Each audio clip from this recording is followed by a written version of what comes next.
नमस्कार दोस्तों, क्या आपने कभी सोचा है कि भारत में अंग्रेजों के राज की असली शुरुआत कहां से हुई थी? जिस एक युद्ध ने भारत को गुलामी की राह पर ढकेल दिया, वो था प्लासी का युद्ध। चलिए जानते हैं इस युद्ध की पूरी कहानी। एक कहानी जिसमें राजनीति है, षड्यंत्र है और बड़ा विश्वासघात। साल था 1757 का। भारत का सबसे समृद्ध राज्य था बंगाल और वहाँ के नवाब थे सिराजुद्दौला।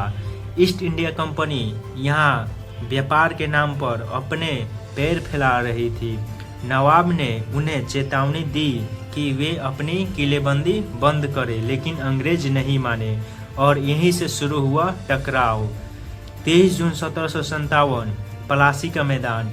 नवाब सिराजुद्दौला की विशाल सेना थी, लगभग 50,000 सैनिकों की। वहीं अंग्रेजों की सेना बहुत छोटी थी, करीब 3,000 सैनिक। लेकिन उनके पास था रॉबर्ट क्लाइव जैसा चालाक सेनापति।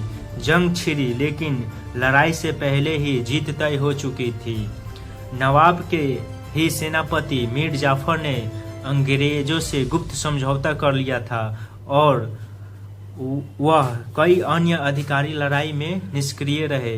यह सिर्फ एक सैन्य युद्ध नहीं था, बल्कि भारत के इतिहास का सबसे बड़ा विश्वासघात था। मीर जाफर, अमीचंद और जगत सेठ जैसे लोगों ने अपने स्वार्थ के लिए अपने ही देश के साथ गद्दारी की।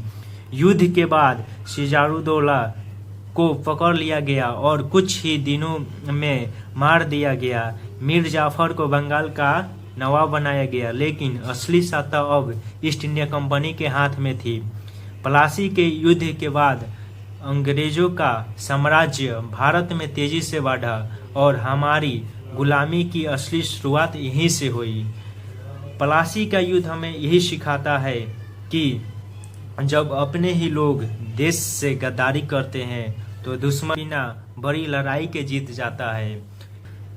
अगर आपको यह जानकारी पसंद आई हो तो वीडियो को लाइक करें, अपने दोस्तों के साथ शेयर करें और चैनल को सब्सक्राइब करना ना भूलें। मिलते हैं अगले वीडियो में एक नई ऐतिहासिक कहानी के साथ। धन्यवाद। जय हिंद।